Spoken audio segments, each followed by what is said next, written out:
Tune in and see how teens grow and how they deal with everyday struggles. Because adults and teens, we have to work together, and we really have to learn from one another. So if you're looking for inspiration, we'll give you the content that you need. So adults and teens will help you on whatever it takes. Whatever it takes, podcast show, whatever it takes. Whatever it takes, podcast show. What's up, everybody? What's up? Back in the building. But guess what? We're not in our building. We're at GCC Comics. Did I say that right? Yeah, aka Gulf Coast Comics. There you go. That's what it is, y'all. We're just finna have a blast. We are getting out of the studio. We're having a good time. And guess what? We have a special guest today. We walked in. I thought I was at home, y'all. Oh, man. But they got everything. Everything. I mean, the what we're going to get into. We're going to get I'm Sheldon Thurgood. And I'm Bailey Seymour. With a special guest that we have here today. We're introducing him. And he goes by the name of, real simple, Mr. Byron. We always have to do a introduce our guests because you guys are really special to us. So me and Bailey, we're very creative. So I see that. Yeah. So first and foremost, we want to thank you for letting us come to your spot, man, and to interview you. This is awesome. If I would have let Bailey walk around this thing, we would never have got a podcast interview. He couldn't stop walking around looking at stuff, you know? It's amazing. It's amazing. They got everything here. Everything I can dream of, especially, I'm an artist and an author myself. I'm just it's amazing. Bailey talks about this all the time. His artwork, and it's so him. So I just knew he was gonna be like, well, he is a big kid. He's not growing yet, but you know he's a big kid, a little kid. Right. But anyway, can you tell the audience, introduce the audience? Yeah, my name is Byron. Kennedy is my last name, but I go by Mr. Byron. Yeah, that's cool. And I'm the owner and proprietor of Gulf Coast Cosmos Comic Book Company. And we are, we are locally based in Third Ward, Houston, Texas. We specialize in comic books, graphic novels, trade paperbacks, gifts, gaming, all kinds of stuff, action figures, and all the really cool, fun, nerdy, blurty stuff that everybody likes to get into. Cool, and that's all y'all finna get right now because we're about to get into the questions. You're finna learn more and more stuff about our friend Mr. Byron. So let's get into the question. Okay, so this is not just a comic book store, but like you said, graphic novels. I know they have manga, action figures. They got T-shirts, you got posters, you got everything. So tell me, how did you get into all of that? Oh man, it actually started from my dad. You were talking about your dad. It started from my dad when I was 10 years old. I was a heavy reader. Let's just start there. I read a lot of things, but my dad first introduced me to comic books around about that age, and it took off from there. It was a whole different type of reading that I didn't get from traditional books.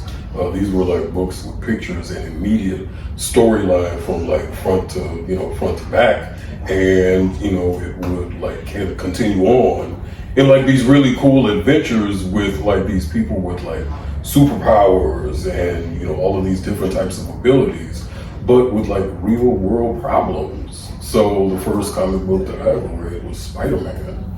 And he was a smart kid. He was kind of nerdy, but he had these amazing powers. But he still had homework. So that was the first time I ever got into comics. Okay, hey, that kind of not to cut you out, man, but that kind of that was what we was talking about with. And shout out to Nice Sparks. His shirt, man, Nice Sparks in the building. He got the shirt, and I got my barb. I forgot to look at it. I got it. I'm sorry. Yeah, we are comic delicious. You know what I'm saying? But remember we was talking about that when we had Night Sparks on the show about we was talking about like the characters, how like some of them can the emotions from just looking at a lot of the pictures of these guys, these characters, these comics. It can tell you a lot, like how they feeling, like their expressions. Right. And he really, because I was like, man, I didn't think of it like that. The things that they do, the things that they're going through in life. And I thought that was very interesting. Right. It's crazy. Spider-Man, when you really think about it, he really is just a regular teenager going to high school, having to do homework. And then, you get the whole other stuff to just saving people and stuff like that. That's pretty cool. So who is your favorite comic? This is tough. Okay, so I don't have an immediate favorite. I have a top 5. Let's get it. So my top 5 are Black Panther, Spider-Man, and the Falcon, Captain America. That's how many is that for? That's for Monica Rambeau, who is Captain Marvel. Okay. Argument, but and Storm. Okay. Yeah. That's it. Okay. Oh, that's 6? No, Storm is 6 after that one. So because I know he can keep going. There's so many great. Yeah. Because I want to ask you too. Yeah, what is your top? Okay, so actually, I didn't get my first comic book until I think I was like maybe like 11. Or something. I've always read like chapter books and graphic novels, but the first comic book that I ever got was a Thanos comic book. Really? And they had multiple stories about him. And in fact, I'm not gonna go into it, but it was really cool. I got a Black Panther one. Okay. Storm was in there as well. I forgot who they were fighting, but it was a cool comic book. Yeah. And just recently. I got a Black Adam comic book, and actually you gave me one as well. Right. Static Shock. Yes. I forgot to include that. I can't believe that. That's 7. Yeah. And guess what? I wish I would have got the first one first because I kind of started in the middle, but it was still great. It was still good. So That's the great thing about comic books is like you can literally jump into a storyline. Even though you didn't get like at the beginning, you can jump into the storyline and it's still good. Awesome. And it's still good. And you can like pick it up from where you jump in. Yeah. I love that. Oh man. So we know you're into comic books and we're into all of this, but what made you want to start a business based on all of this? Because I'm a comic book nerd. But I mean, seriously, anybody who it's like, so I equate it to anybody that has like a passion, something that they're passionate about, or they have a hobby, like people who like to play football. They one day aspire to be a professional football player. And anybody who, does, painting, or they want to, probably have their own studio line. So it's that aspiration that I had secretly about like just, I don't know, just being in my head is like I fantasize about like being able to just kick back and read comic books all day. And that was, and then I realized I was like, wait, that's a business. That's a job. I could do that. Right. Yeah, I could do that. That would be fun. Yeah, that's kind of, man, we seem like we tackle we had these conversations about our passion. Right. Yeah. Like turn our passion into purpose, right? Something that you just forever just have in your heart. Like me, I just love basketball when I was growing up. Right. So even though I didn't make it to the NBA, even though I didn't make it, but what I got out of it is helping. I was always helping a kid. I was always helping somebody. They wanted to know how to dribble as well as me. Right. They wanted to ball because I can dribble the ball really well to this day. I gotta see that. So you laughing? As soon as we make me seem like I'm hating and I'm really not. I'm just laughing. As soon as we get on that court, that's gonna be another episode. So the kids. So that's why I pour my heart into kids now. Yes.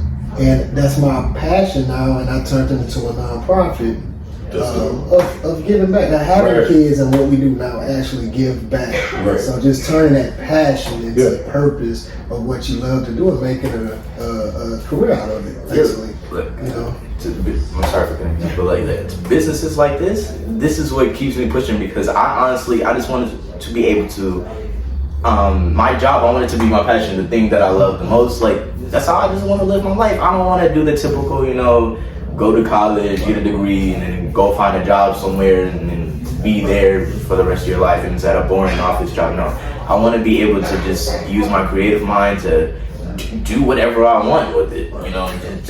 You can do a lot. Yeah. Now, I will say this: this didn't happen overnight. Yeah. This did not happen overnight. We're going to get into that right now. Yeah. In fact, I just want to ask, when did you start your business? I started my business. Well, I started the business plan back in 2009, 2010. Okay. And did not actually start the business, physical business, until August 2020. Okay. So right in the middle of the pandemic. With that being said, to add on, what were some challenges that you had to face? The pandemic. My challenge was an itty bitty microscopic virus. That was one of my biggest challenges. Because a comic book shop requires a physical location. And if ain't nobody coming out of nowhere, how am I going to do this? And part of my business plan, like my actual business plan, was a contingency piece. And in that contingency piece, it was, what are you going to do in addition to or in case? And I had in my contingency plan a website. And that was supposed to be like the backup, the website. Turns out that wound up being the business. That was the store for a whole year. A year and a couple of months until, everything started to return. Yeah. Also, money, all the just your usual challenges. Being the first Black-owned comic book shop in Houston also comes with a set of challenges because people don't make the connection of Black people in comic books or Black people in nerd culture, whatever that means. Just don't make that connection. So it was a matter of getting the word out and making our presence known. My former business partner, who I started the business with, that was like our first. We talked about it a lot because we met in grad school, and we talked about it a lot. Like what are we gonna do? What would we love to do? What would we fantasize about doing? And how's that gonna look? Us as these Black folk doing this comic book thing, when the idea is only white people do that, and that's not true. Right. So that was a big challenge. The great thing that I like about this, and it seemed like everything that you're saying, I spoke about, I have a message about, that I put out on my social media just to give them messages. And you said one thing that got to me, baby. You think you can guess what I'm finna say? He said, so I'll give you a hint. Him and his former business partner has spoke on it. Here it comes. Speaking things to exist. Speaking it to existence. Yep. I talk about that all the time. Don't give up on you. If it's something that you love out there, if you have a goal, keep talking about it. They spoke this thing into existence, man. It turned out great. Because you got the physical building in 2020, right? Did not get the physical building until 2021. Like September 2021. We have been in this building for a little over a year now. That's crazy. Yeah, been in business for 2 years. If you walk into this store, you wouldn't think that this would happen in only over a little bit over a year. Yeah, I thought it was like this has been here for a minute because it's crazy because sometimes I'll be around this area. I work with the homeless population in the community, so we have actually a street that I drive down to check on those guys, and I pass by the street and I see it all the time, and man, it's crazy because now I can stop and say, hey man, come in, I can pull over, man, go holler at my guy, man, and just look around and now this is a great connection. Yeah, man, and then all these comic books. So how do you collect them, and then also I know you sell them as well. Like, what did you have to do to be able to sell them? Because I know you can't just, they're Marvel comics that belong to Marvel. So Marvel, DC. So we carry a full spectrum of comic book publishers and titles. Yeah, it's more than Marvel. It's Marvel, it's DC, Dark Horse, Image, IDW, and those are just some of them. We also carry local independent comic book artists. That's what Static Shock is. I think that's what Static Shock is. Milestone Media, and Milestone Media is under the DC umbrella, but it is a entity all unto itself. And Milestone Media has been the premier black comic book publication from start to finish since the early '90s. They've been the standard. If you as a black comic book publisher or creator, you want to make some dope comic books, that's what you set your standard as.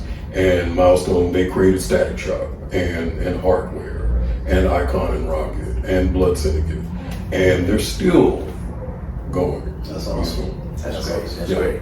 So speaking of black people in comic books, who is your favorite black comic book character or just in general? Comic book character? Just black character gosh. In general. Okay, so we're gonna go back to the top 5 again. Okay. Love Storm. So I first encountered Storm. I can't say when I first met because it's a fictional character in a comic book. But first time that I encountered Storm was in the Uncanny X-Men, and it's something really interesting that happens when you see in a comic book or anywhere, when you see a person that looks like you. And the first time seeing Storm in a comic book, I was like, ooh, she black.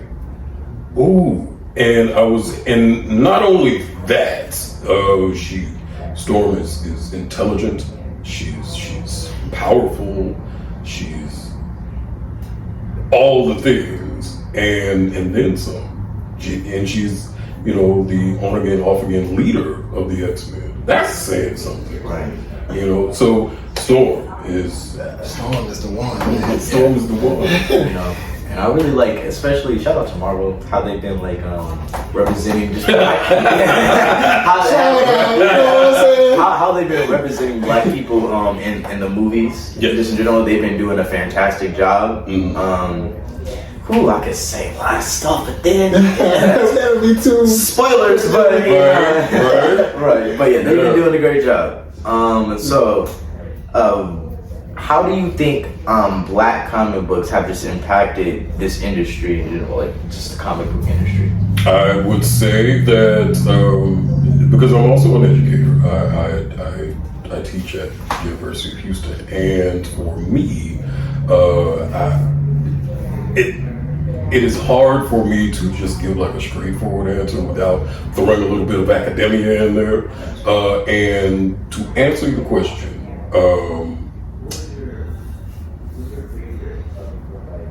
being black in America means being the creator and innovator of American culture. So, with that being said, black people's contributions to the comic book industry has been a thing since the 1930s. And historically, what we don't pay attention to is the creation of characters made by Black creators. We just know that comic books are comic books, and that they got like these really cool characters, whether they're just regular people or superheroes. We just know they're really cool people. But if you like look behind the curtain, you look at the credits in the comic book, and you look these people up, you're like, oh wait, that's they Black, you know, and it's really interesting to find that out. The contribution to the industry has been more direct and impactful, I'd say, within the last 20 years, where you are not only like, it's less of the hidden figures that it used to be in like the 30s, 40s through the 70s. And now it's like front and center. These Black people are writing these comic books. These Black people are doing the artwork and putting out these comic books. So you see them, you're not having to like figure out or guess. There they are. And that's one right there, right? Yeah. That's one right there. I'll show the audience. Yeah. So Tuskegee Heirs. Tuskegee Heirs is it's an independent comic book that I am obsessed with. The creator team of this comic book series. It's a 4-issue comic book series. They have created something that I think is really, really cool. It is definitely a mixture of story styles. You have comic book mixed with manga, with the manga animation. And Bailey, you know a little bit of something about that already, because I've seen your artwork, I've seen your sketchbook, and yeah. So I've seen that, and so with Tuskegee Heirs, the creative team behind Tuskegee Heirs, both of those brothers, they've created something that's, you know, still ahead of its time in my opinion. That's awesome. Yeah. Any upcoming events you have you want to let the audience know? Anything that you? I heard a guy back there was saying y'all doing a little poetry as well sometimes. Or? So what we do is we like to connect with the community and with other community organizations. We've done partnerships with everybody from like Shape Community Center to Stages Repertory Theater. If it's arts related or if it's anything within the STEAM and STEM realm, we definitely connected. Yeah. So we are not doing anything this month. We may be doing like a couple of pop-ups here and there. We just did a pop-up at Regal Cinema for Black Adam, and that was a really great partnership. That was fun. We love doing those. For Black Panther, we shouted everybody else's events out because it was way too big. Like when people talk about Black Panther, that's huge. That's huge. Yes. So we shouted everybody else's events out because we wanted everybody's, you know, opportunity to be there and be present, to be known. That's awesome, man. Well, we got to kind of shut it down a little bit, baby. You want to say any words before we? Look, y'all need to come down here to Gold Coast. Y'all missing out for real. Yeah.